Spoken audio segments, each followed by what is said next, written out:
Né? A Bolsa de Valores, desde março, entre março e julho, teve uma alta significativa, vamos falar 25%. Em agosto, a gente viu alguns pregões, 11, 12 pregões de quedas consecutivas. 13, né, no final? 13? Foram 13, né? 13 foram 13. Justamente 13. 13 de Lula. Aí um subiu e aí um caiu de novo. Cara, mas e o que aconteceu? Por que a gente teve essa alta aí, 25%, agora a gente teve uma correção? O que tá acontecendo e o que vocês acham que vai acontecer daqui pra frente? Não, legal. Vou começar. O Bruce acho que pode falar de casos específicos que ele é o mais especialista. Eu vou falar de forma mais macro, né? Eu acho que o que aconteceu foi que alguns riscos do Brasil acabaram sendo dissipados, vamos dizer assim, né? Então, assim, a Bolsa Brasileira está muito, muito barata durante muito tempo, né? É a bolsa mais barata. Tava negociando aí, sei lá, 6 vezes lucro, que é um negócio que, assim, você não vê a Bolsa Brasileira nunca negociar 6 vezes lucro. Pouquíssimas vezes isso aconteceu. Então, a Bolsa estava muito barata. Você praticamente tinha um fluxo vendedor muito grande de todos os institucionais. Você pega os números de quanto do dinheiro saiu da Bolsa e foi para aqueles ativos de renda fixa, né? O CDB, LCA, LCI, assim, é um número bizarro, assim, foram tipo mais 400 bilhões de reais, né? Falaram em R$1 trilhão. É muita grana, muita grana. É muita grana. E só eu digo nesses meses, né?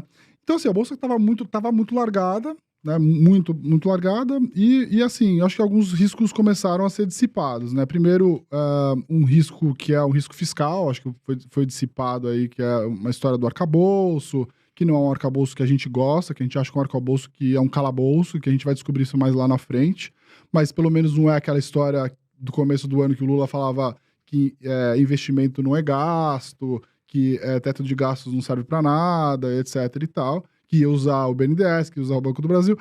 Então, assim, tirou um pouco esse risco extremo, né? E eu acho que a questão também dos juros, né? Como tirou esse risco, a questão dos juros, o juro chegou a bater lá, o juro futuro de 10 anos, né? Chegou a bater 13%, depois esse juro saiu de 13 para 10.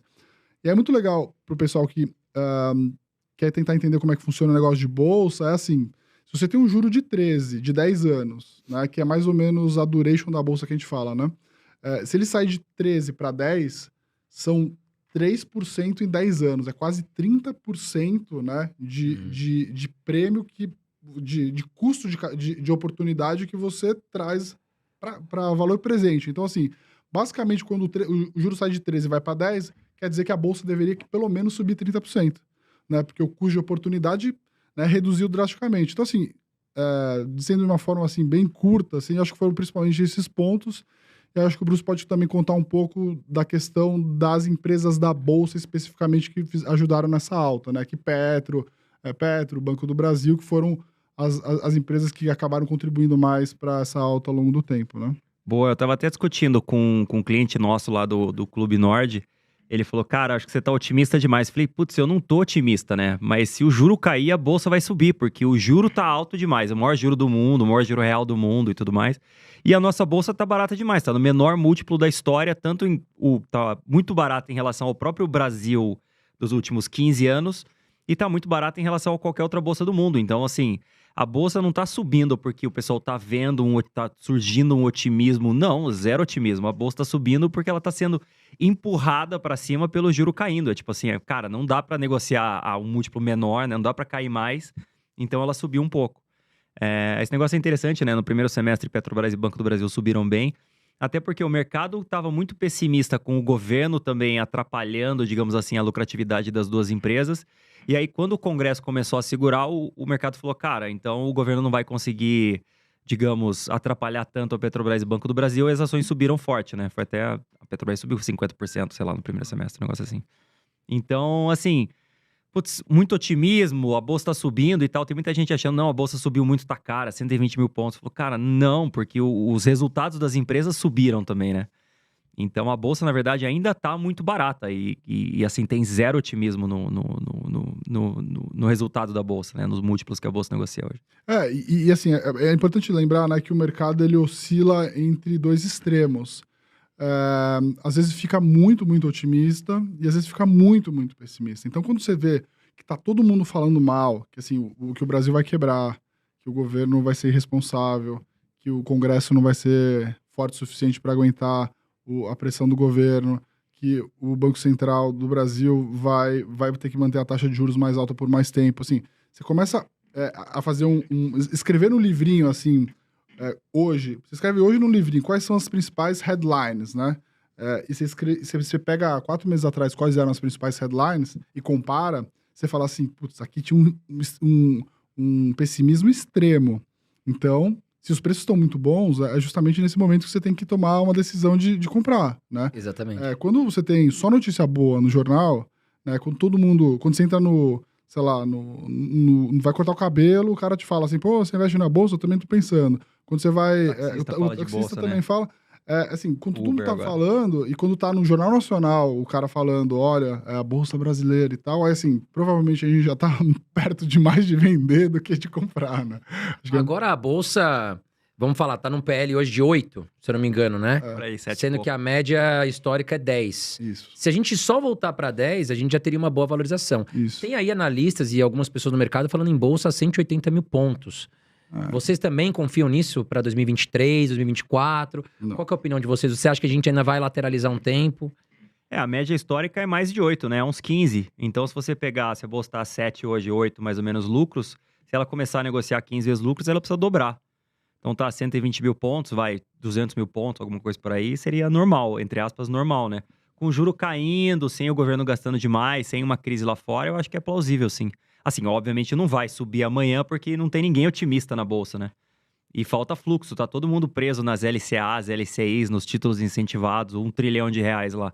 Mas uma hora volta, isso vai voltando devagar, então assim, não é um absurdo pensar na bolsa em 180, 150, 180, 200 mil pontos.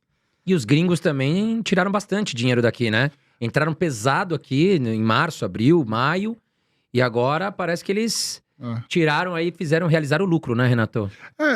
É que assim, o gringo, ele tenta entrar no Brasil, qualquer coisinha que ele manda de dinheiro, que pra eles é nada, né, movimenta muita coisa, assim. Se for olhar, o gringo investiu 70 bi de real, sei lá, quanto foi esse ano? Uns 70 bi, mais ou menos? Deve ser Não isso. sei de cabeça.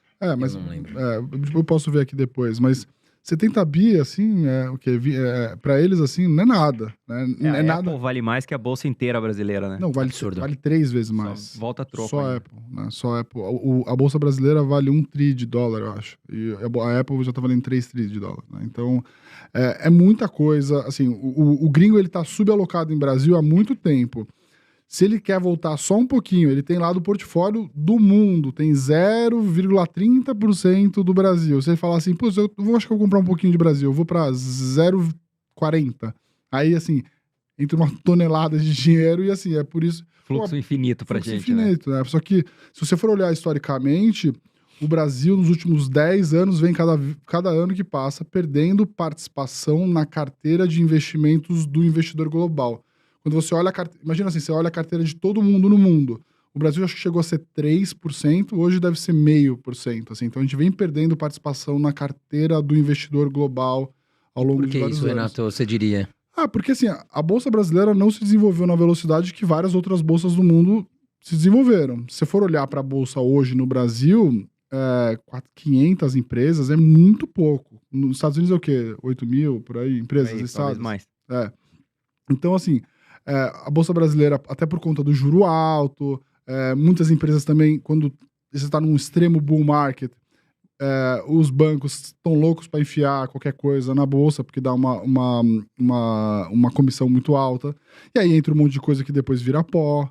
Entendeu? Como aconteceu agora, né, nesse último ciclo, 2021, 20 e tal. Então, assim, quando você tá num momento de euforia, né, o mercado aceita tudo. E aí entra um monte de empresa na bolsa que não deveria entrar, né? E eu acho que o problema é esse do Brasil. Como os nossos ciclos são muito recorrentes, ora a gente tá muito pessimista, ora a gente tá muito otimista. Nos mercados mais desenvolvidos, os ciclos são mais longos, né? A gente teve juro cadente nos países desenvolvidos durante 20 anos. Então ele faz assim, ó, ele sai lá de 8, vai para 5, sobe um pouquinho, mas assim, é juro cadente e um juro... um juro baixo, isso, exatamente. Aqui no Brasil, assim, saiu de 17, foi para 12, né? Depois voltou para 13, depois foi para 6, aí depois voltou para 14. Chegou a 2, né? Aí chegou a 2, agora tá 14 de novo. Então, assim, cara, assim, os negócios, tipo... E aí, tem uma coisa boa e uma coisa ruim disso. Coisa boa é que, assim, as empresas que estão na Bolsa do Brasil são, tipo, heróis, assim, porque para sobreviver a esses negócios, assim, tipo, o empresário no Brasil é o melhor empresário do mundo, né? Porque... Exatamente. Mas, de fato, a Bolsa brasileira, ela não reflete muito o que ela poderia ser. Né? Tem muita empresa boa que poderia estar listada e não está hoje. Né? Quais, por exemplo? Vocês têm algumas empresas aí que vocês acreditam que, poxa, essa daqui deveria estar... Eu digo assim, vou dar um exemplo. Tem muita empresa boa, né? Mas o agro... Chama varejista de Santa Catarina lá. A Van? A Van, por exemplo. A Van chegou a pensar, empresa. né? Eu lembro, o Luciano Heng, ele até veio aqui, a gente entrevistou ele, e ele comunicou, né? Que eles tinham desistido pelo momento do Brasil. Que ele achava que não era o momento, a Bolsa vinha passando dificuldades, mas que ele tinha, sim, a ideia de ir pra Bolsa. Agora, o problema é aquele valuation, né, cara? Às vezes os caras superestimam o valuation. Eu lembro que tinham falado em números exorbitantes. Aí é claro que eles tinham um crescimento bom, assim, a longo prazo. Olhando o que entrou na Bolsa, que entrou caro também, uma Van seria caro, mas seria um negócio muito melhor, né? Muito mais sólido a longo prazo. E falando em China, hein, pessoal? A gente tá vendo que a China tá passando por uma dificuldade grande, principalmente no mercado imobiliário. Vocês acreditam que a China, de certa forma, tá influenciando na Bolsa aqui no Brasil? E o que pode acontecer? O que vai acontecer com a China aí nos próximos anos? Eu acho que tá o mundo inteiro, né? Principalmente commodities, né? Assim, você fala em commodity, a China, com certeza as commodities estão muito mais baratas, né? A Vale, principalmente, é super afetada pelo crescimento chinês. Mas assim, não é a primeira bolha imobiliária da história da China, né? Eles já tiveram várias. Eu acho que o grande problema da China agora é que o Xi Jinping lá, o primeiro-ministro, presidente... mestre, sei lá, líder supremo da China. Pai Mei. Eu acho que ele tá tentando lidar com, ou ter muitas guerras ao mesmo tempo. Eles estão se alinhando com a Rússia contra os Estados Unidos, que é o grande, digamos, importador de produto chinês. Então, assim, ele perde um pouco na exportação. Ele tá querendo prender os bilionários que, tipo, mostram muito dinheiro e tal, e ele não quer, digamos, socializar um pouco esses bilhões aí dos caras. Então, o do Alibaba foi preso, né? Sumiu um tempo, eles somem, né? Cara. Some e aparece 2 meses depois. E aí teve um outro que sumiu também agora, que eu vou esquecer quem é. Então, assim, isso também tira um pouco do empreendedor a falar, cara, entendeu? Vou tirar meu dinheiro da China, né? Sei lá, vai que o Xi Jinping resolve empreender também. E tem a bolha imobiliária. Então, talvez ele tenha muita coisa para resolver ao mesmo tempo. Então, não sei. Mas a burocracia da China é competente, né? Eles já passaram por vários momentos de dificuldades e conseguiram vencer. E eu acho que a estrutura política também depende do desenvolvimento econômico, né? Porque se a China para de crescer, os caras vão começar a se revoltar contra, putz, mas aí eu não posso nem usar o Facebook, entendeu? E o país não cresce, então vamos derrubar o Xi Jinping. Então eu acho que é meio perigoso, assim. Acho que eles entendem isso também. Perigoso a China, tanto a Rússia, né? Nos últimos dias aí, a gente viu que aquele líder do grupo Wagner também sumiram com ele, né? O avião caiu, enfim. Não sei ao certo o que aconteceu. Eu acho que ele tá vivinho da Silva. Já ele aparece em Copacabana, numa balada aí, certeza. Vai morar no Brasil. E mas tem que ter uma relação boa até desse negócio que você falou sobre a Bolsa Brasileira, né? Assim, os países emergentes que eram potenciais investíveis para carteiras globais, né? Se você for olhar quais os emergentes que eram concorrentes do Brasil há 5 anos atrás, era a Turquia, que implodiu, né? Então ninguém vai lá investir na Turquia. Era a Rússia, né? Uma boa opção também de investimento em emergente. Também um país que está em guerra. Não dá. Né? O Chile, um país muito pequeno, né? O México, sim, aí sim, um país que está indo bem e tal, tá fazendo um bom trabalho e tal. Então o Brasil acabou virando uma opção assim do patinho menos feio, quando o cara fala assim, o mundo não vai entrar numa recessão profunda, a gente vai entrar eventualmente daqui a alguns anos em um ciclo de melhora para a Bolsa, etc. Eu preciso investir em emergentes, aí o Brasil acabou virando uma opção. E acho que também foi isso um pouco desse fluxo gringo que a gente estava falando até há pouco tempo atrás, né? Então o pessoal meio que lá fora já conhece o Lula, não tem a noção que a gente tem do que o PT faz, etc. aqui. Então o cara fala, puta, o Lula já é a terceira vez do Lula, eu conheço o Lula 1 e 2, não foi nada de grave, assim, deve ter sido preso por algum motivo que eu não sei o que é. Preso político, né? Preso político, mas, enfim, quando eu investi no Brasil em 2002, do Lula 1 e 2, eu até ganhei muito dinheiro, né? Então acho que virou um pouco essa história pro gringo, né? A gente via muito essa narrativa lá em janeiro, fevereiro e março, de tipo, o gringo tá achando que não é tão ruim quanto o brasileiro tá. Mas foi muito louco esse ciclo, cara. Assim, a Bolsa subiu muito forte com o Lula pragmático, depois caiu muito forte do Lula, falou assim, cara, esse cara é o Lula terrorista, e depois subiu muito forte do tipo, Lula não vai ser o terrorista, né, o maluco, mas ele vai ser ruim, mas assim, se ele só for ruim, tá bom. Então assim, vamos comprar. O ruim pro Brasil a gente tá acostumado, né?